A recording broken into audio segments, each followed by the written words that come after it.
Cette semaine de plénière au Parlement européen a été particulièrement dense, très riche. D'abord, il faut retenir le vote de ce rapport concernant l'usage disproportionné de la force dans les manifestations. Cette discussion a été demandée par notre groupe et il y a eu au final le vote d'un rapport sur une résolution commune votée par plus de 420 députés appelant les États et en réalité appelant la France à avoir un usage plus proportionné de la force dans les manifestants et à condamner l'usage disproportionné qui a été fait lors des manifestations des Gilets jaunes en France. C'est extrêmement important que le Parlement européen ait adressé un véritable rappel à l'ordre, et un rappel à l'ordre cinglant au gouvernement et au président de la République au moment où il est engagé dans une dérive autoritaire. Nous sommes inquiets en France, mais ce que j'ai constaté des discussions avec mes collègues députés européens venant de tant de pays, c'est qu'il y a aujourd'hui une inquiétude en Europe sur les libertés en France. Parce que la France n'est pas un pays comme un autre dans l'Union européenne. Et la France doit être exemplaire dans le respect de l'état de droit. La France doit être exemplaire dans le respect des oppositions politiques qui s'expriment dans le cadre des manifestations. Et l'Union européenne a rappelé que le droit à manifester est un droit plein et que les manifestants pacifiques, tels que le sont les manifestants dans les mobilisations des Gilets jaunes, ne peuvent pas être exposés à une violence disproportionnée et à se retrouver exposés à des armes qui sont des armes particulièrement offensives et agressives. Et c'est pourquoi les flashballs, les grenades offensives doivent être bannies parce qu'elles causent des dommages irréparables et particulièrement injustes. Ce que dit le rapport aussi, c'est que les États et les États membres dans l'Union européenne, et la France en particulier, doivent faire en sorte que toutes les suites judiciaires puissent être données lorsque des plaintes sont déposées contre cet usage disproportionné de la force. Cela veut dire qu'il doit y avoir des enquêtes de police sur la manière dont le maintien de l'ordre est effectué et des enquêtes sur les cas individuels.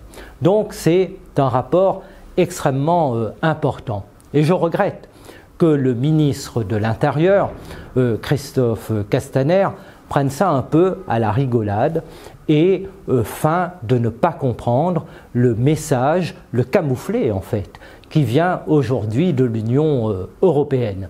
Et pour celles et ceux comme Christophe Castaner qui incantent toujours l'Europe, eh bien c'est le moment pour eux d'entendre le Parlement européen, de respecter le message qui a été envoyé et d'en tirer toutes les conséquences. La première conséquence, c'est d'interdire l'ensemble de ces armes. La deuxième conséquence, c'est de donner des consignes très claires, des consignes de commandement très claires dans la manière dont ces manifestations sont gérées. Et puis, la troisième conséquence, c'est de faire en sorte que tous les droits en France d'expression d'une opposition politique soient respectés. Cette plénière a vu aussi la discussion et le vote sur un accord commercial qui est l'accord UE-Singapour. Cet accord UE-Singapour arrive après l'accord UE-JEFTA, qui est l'accord avec le Japon, il arrive après le CETA, il arrive au moment de la discussion qui est en cours de l'accord Mercosur. Vous comprenez donc qu'il y a une avalanche aujourd'hui d'accords commerciaux qui s'abattent sur nos pays.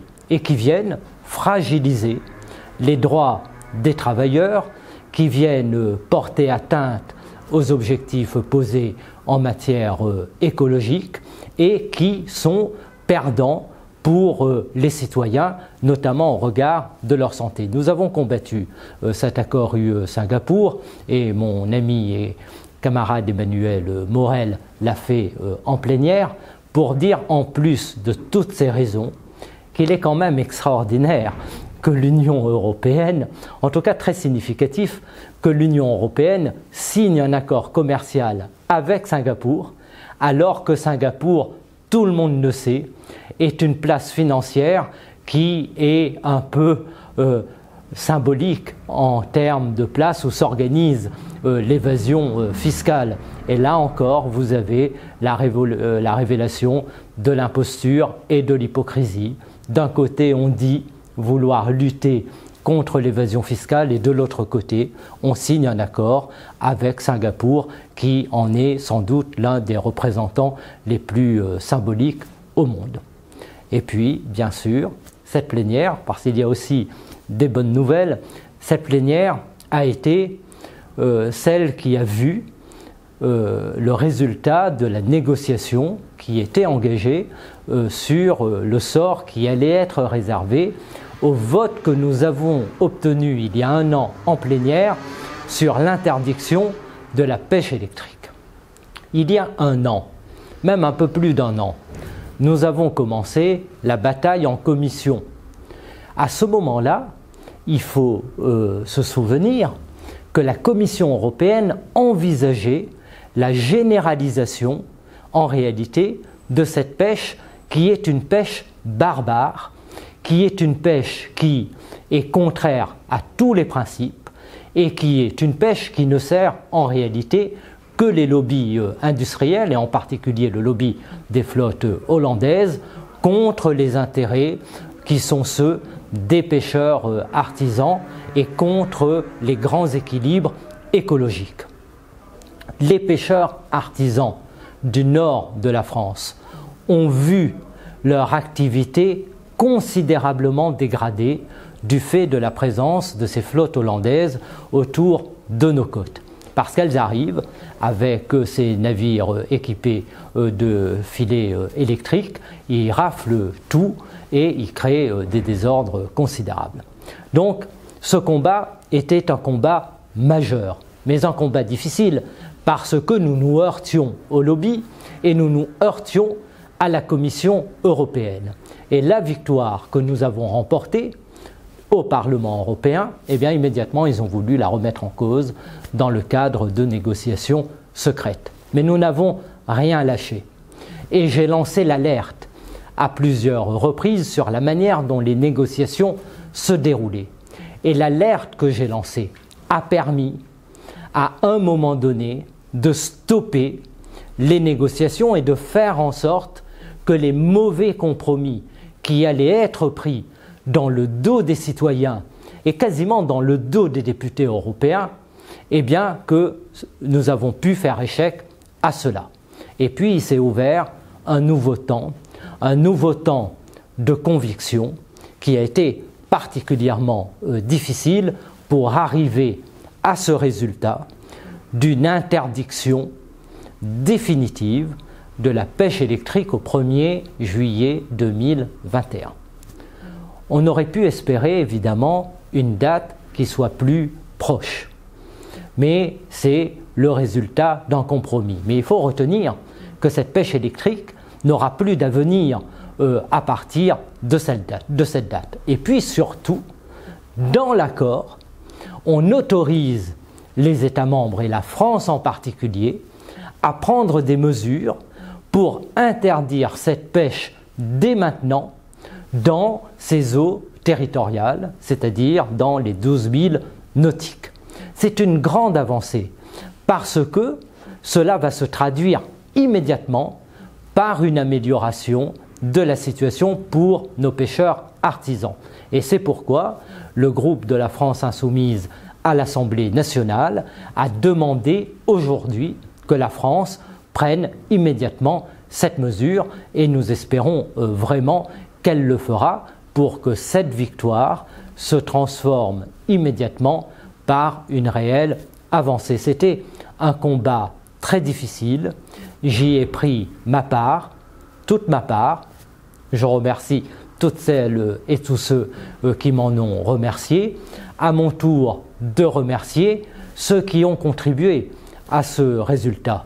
Il y a bien sûr l'association Bloom et Claire Nouvian qui ont été particulièrement actifs, sur lesquels nous avons pu compter pleinement, qui ont aussi fait bouger les lignes. Et cela montre que les mobilisations citoyennes sont extrêmement importantes et qu'elles nous renforcent, qu'elles nous rendent plus forts dans l'action politique que nous avons à conduire pour arriver sur des résultats. Et puis, enfin, remercier les pêcheurs artisans qui ont compris très vite qu'il y avait une convergence d'intérêts entre eux et nous, et qu'il n'y a pas non plus d'avenir pour leur activité s'il n'y a plus de poissons au fond des océans.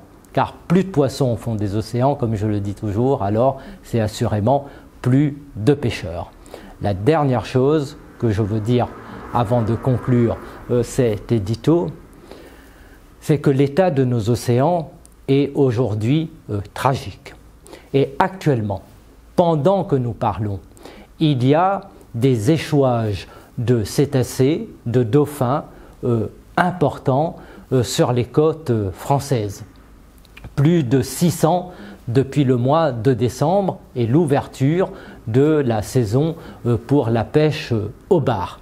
Il y a donc un vrai problème et il faut lancer une mobilisation citoyenne pour que chacun et chacune prenne bien en compte que lorsqu'il va chez son poissonnier et qu'il achète le bar non pas pêché à la ligne, mais le bar pêché avec des filets destructeurs, alors le goût de ce bar est celui aussi de la mort de centaines et de centaines de dauphins qui par ailleurs sont menacés d'extinction. Et il y a là une grande mobilisation que nous avons à organiser et que je vais organiser avec les organisations qui sont déjà actives sur cette question.